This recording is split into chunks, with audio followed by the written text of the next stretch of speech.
P, when are you gonna talk about Screwball? Who? Oh, you know. The purple pony that's around Discord all the time? Come on, you're the Discord princess! You have to! Okay, but go away. Okay, bye.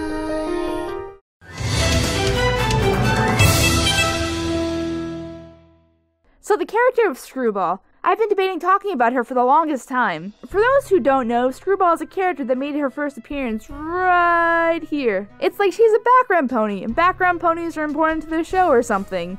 See? I'm even winking. As per the fashion of these things, the pony was dubbed by the fandom with the name Screwball, due to her cutie mark being a screw and a ball. You get it? It's a double meaning. A humorous play on words, and that's where the comedy comes in. Anyway, the character, among other things in that premiere, became a big hit with the fans of the horse cartoon. No, not that one. That's my review of critics. 2 thumbs down. 4% fresh. 1 star. Y'all eat a flat butt. She started appearing everywhere around October 2011, getting all sorts of fan art and even getting a really cool and popular fan song that's kind of creepy. You are my daddy disco, and I am a piece of you. I miss you, Daddy. Yeah, like I said. Nowadays, though, she's barely mentioned in the fandom besides some fan projects, and is a small part of the pony radar currently. Why is that? For one, this show and fan culture in general is mostly about fan interest. Let's get that clear right off the bat. She just kind of faded in with what was continuing to happen in the My Little Pony show as a whole. One of the reasons Discord continues to remain popular is that it keeps on coming back. For example, he's everywhere. Not that I'm complaining. You guys have to remember why Derpy is such a popular character. It's because fans have made her popular. Very, very popular, like me. Fans made her appear everywhere and anywhere on the internet, so much so that she became a symbol for all of brony dumbness. It got to the point where Hasbro had to acknowledge her to make some motherfucking money. There's one thing I've learned, bitch. This game is about motherfucking money.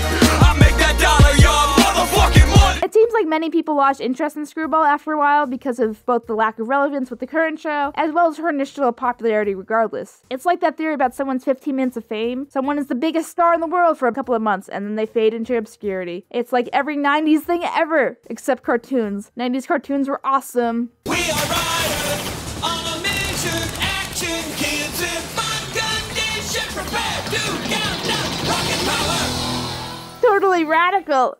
Okay, let's be honest, some cartoons aren't awesome and haven't aged well.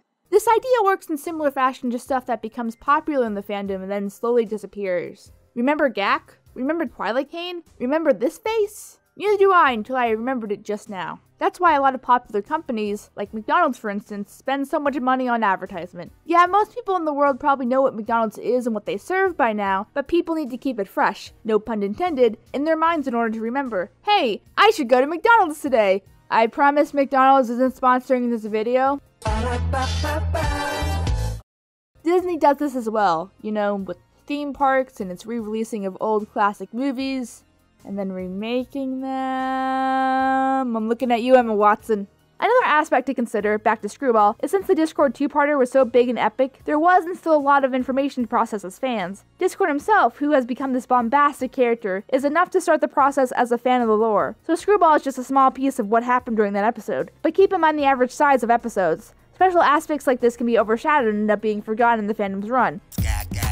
I'm not saying she's forgotten, but there's just a lot of stuff that the show is giving fans to chew on sometimes, and it can be overwhelming. So that's what seemed to happen with old Scree here. She was a fun gag at the time, but going forward in the show, she didn't have the tension to stick for the long run, like good old Derpy here, or some other aspects of the show. This happens with a lot of things in the show in general, honestly. It didn't help that she never made an appearance after the initial, whatever that was, a cameo, I guess? I don't know. It's a really small cameo then. Not saying that's a bad thing, just saying that's a thing that happened. She'll still pop up here and there in the fandom like anything else these days, but that's just kind of the way it goes sometimes here and there. I know you're also wondering about my personal thoughts on Screwball before we wrap up, and let me disappoint you and tell you that I don't really care. Everyone might think she's cool and that's fine, but background characters aren't really my specialty to begin with. I'm much more drawn to narratively important characters and their importance in the world in general, and I like to leave the more loose interpretation to others. Screw is in that territory. So now it's your turn. What character or thing in the show do you think has made a lasting impact, and what's faded? Has Screw deserved more time in the spotlight, or has it been time to move on? Fight in the comments. Go!